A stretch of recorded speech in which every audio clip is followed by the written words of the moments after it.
These people are having a business meeting.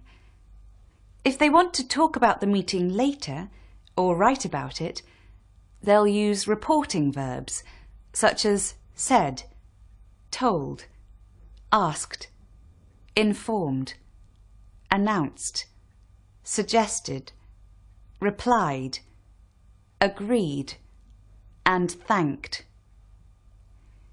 To use these verbs correctly, you need to know 3 sentence patterns.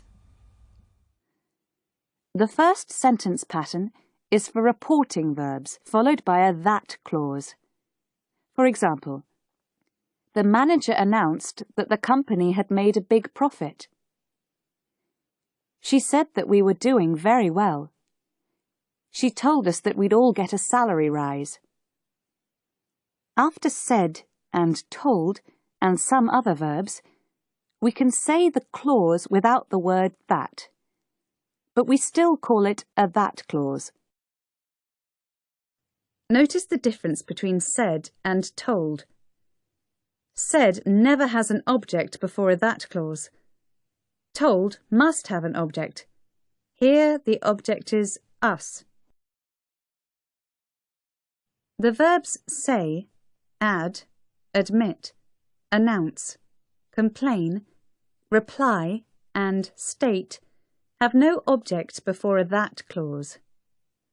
The verbs tell, advise, inform, remind, and warn always have an object before the clause.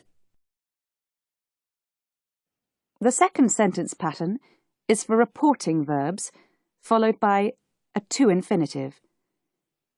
She agreed to give everyone a salary rise. She encouraged us to do even better the next year.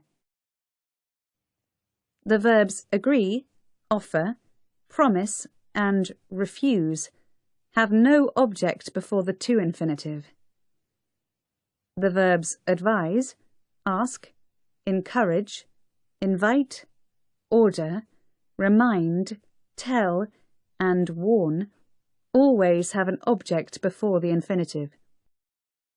The third sentence pattern is for reporting verbs followed by ing or a noun phrase. She thanked us for helping to make the company successful. She suggested having a celebration the following week. The verbs admit, apologize for, discuss, and suggest have no object before ing or a noun phrase. The verbs thank and accuse always have an object and a preposition before the ing word or noun phrase. For example, thank someone for and accuse someone of. Some verbs can be used with 2 different patterns. For example, she told us that big changes were on the way. She told us to get ready for some big changes.